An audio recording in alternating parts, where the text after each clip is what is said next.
What's going on, guys? Your boy Amazing. We're back with another video, and in today's video, guys, me doing the Hell strategy and team comp guide for the original Demon. So let's hop into the video.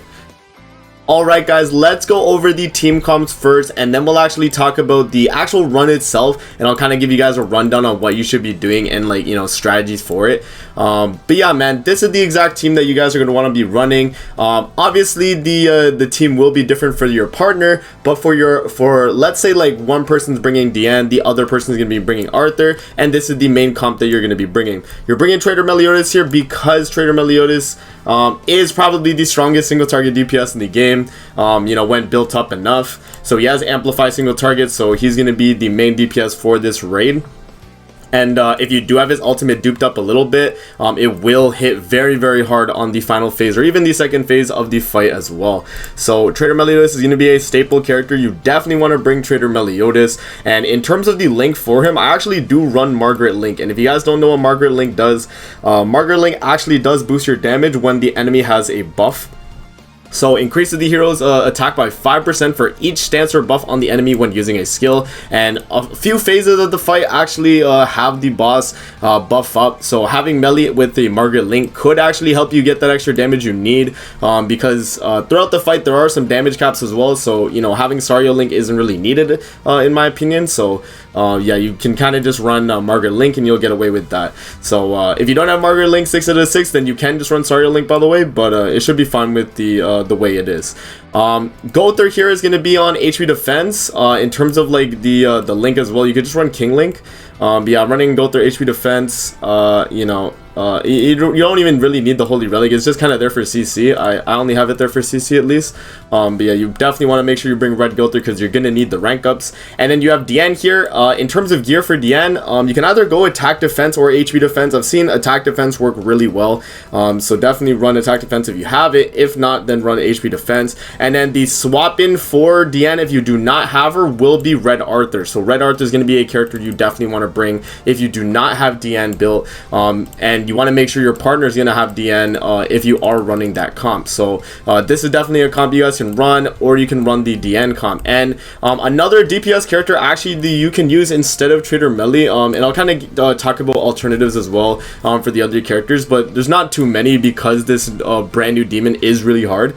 But one alternative I have found to work is actually Terry. I don't have my Terry built personally, but I have seen clips, and I will link in the description a clip from I think I'm not too sure if it was Andy or it was one of the JP YouTubers that actually made a video on this. But Double Terry was actually able to clear original demon on Hell. So if you do have a coordinated team and you do have a friend, Terry can definitely be a DPS you can bring. Red Escanor can also be another DPS as well if you have a lot of coordination. I wouldn't really recommend it though, in my opinion. I would stay with Trader Melee. If you don't have Trader Melee, then I would honestly probably not even bother with Hell difficulty, and you guys can you just do the hard difficulty. You check out my video on how to 2-turn hard. So yeah, so that's going to be the DPS characters you can run. Gowther is a must. You have to bring Gowther. There's no like swap out for Gowther. You have to have Red Gowther, but everyone has Red Gowther because he's free. And then for the buffer here, Red Arthur is a must on at least one side of the team. On the other side of the team, let's say you are running Diane. If you don't have Diane though, there are a few options you can run. One of them is going to be Matrona here. Matrona is not going to be like too good. I think she doesn't do as much damage as Diane, and because of the lack of damage, it can kind of hinder your run. But you definitely need a character that can taunt and also do range damage, and the only two characters I think on the red typing that can do it is going to be Matrona and Diane. So in my opinion, Diane's going to be a lot better. But if you do have Matrona built and you don't have Diane, you can definitely try that for that side of the comp. But the other person's definitely going to want to bring the buffer being Arthur. And then 40 backline, you want to bring Red Elaine, because Red Elaine is actually going to increase stat related buffs by half of their values in deathmatch, which is going to be very strong for Trader Meliodas because he's going to be getting a lot of buffs for himself. And that's something you definitely want to keep the uptime for. In terms of like characters you can sub out for Elaine there, you could definitely run Ragnarok Bond in the back because he's going to give you 10% attack related and also decreased damage taken for your team. If you are running the Arthur comp, I would actually run Red SR Liz backline actually, just so you guys can get some healing, because the Diane comp will tank a lot better because of her stance. Having Red SR Liz in the backline will be very nice because you can get the 10% max HP healing at the start of turn after taking damage. So it's going to be very nice to run her if you are running the Arthur comp. If you're running the Diane comp, then you can definitely bring a lane backline. So yeah, that's going to be the team comp talking about that, guys. And we can actually move into the strategy now with the actual run. So let me pull up the run. Alright guys, so we have the clip here that I'm going to be using. This is actually from one of my demon streams, so definitely make sure to subscribe to the YouTube channel and turn on post notifications. You guys want to stay up to date whenever I do like a live stream like this, because this is pretty cool. You know, I went on live and I was doing a Hell original demon. So in this video right here, it was with one of my viewers, Anoxia, so shout out to him. He had Trader Meliodas, Red Arthur, Red Gother, and Red SR Liz in the backline, which was the team I suggested when I was talking about the team comps earlier. And the thing is with this team is that he actually has Red Gother in the 3rd slot right here.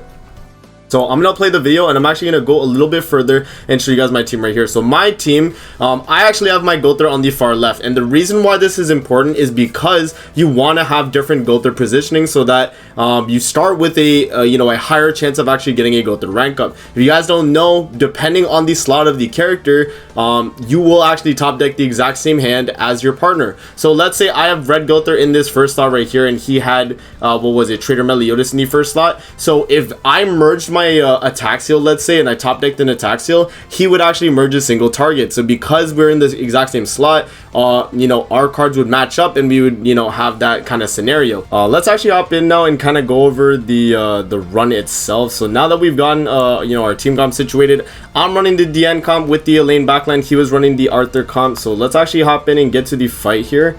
So we load in, and Anoxia there, and you guys can see I do start my hand with a double Gother rank up there, which is really good because what this means is that I can actually rank up the hand. But what I'm gonna do is I'm not actually gonna use the rank up on the 1st turn. I'm actually gonna wait till they're merged for the next turn, and the reason for that is because having a Gother rank up when you have it merged, it lets your you know, your teammate have an extra, well, not just your teammate, it lets you have an extra attack card, right? So if I was to have it if I was to like merge this then use it, I would actually, you know, be wasting a card slot on the AoE Gother right here when I could be using it when I have a hand that's a lot better as well. So you guys will see here that what I do is I tell him I don't have a Gother rank up, and I just, you know, waste my cards here. So we waste all the bad cards, the AoEs on both you know, Gother and Meliodas there.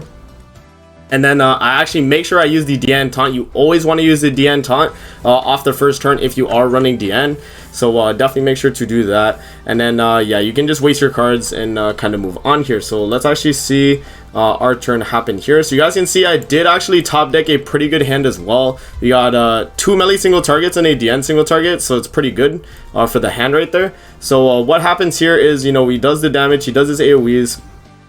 Yeah, having the Red Liz backline, you guys can see he actually healed a lot on Anoxia's side, which is really good. But yeah, so I instantly just ripped the rank up right there, and then he's gonna drop his Arthur buff, and you guys want to make sure you do get the Arthur buff before the 4th turn. Because I think on the 4th turn he actually does apply the Fest Gother you know, debuff seal, which is actually gonna cuck you, and you don't want to be debuff sealed. You want to make sure you do have the debuff immunity, so that if you do get to the 4th turn and that does happen, you'll basically be perfectly fine. So yeah, so right here I do the single target, and I was trying to think, like, you know, should I waste the Gother AoE, and it was probably the better idea to waste the Gother AoE, but I wanted to make sure we killed this turn so we can move into the next phase. So you guys will see here, we do the rank up, we do the other rank up, we get the Arthur buff, and then we rip all our melee single targets just to make sure we kill. And the damage cap, the amount of damage you could do on this phase is capped to 274k.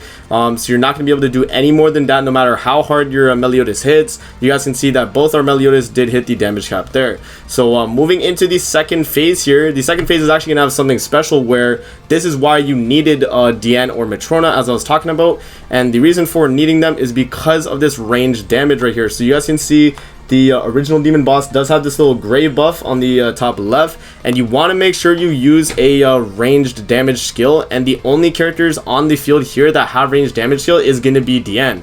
Gowther has a ranged damage skill, but it's not very strong.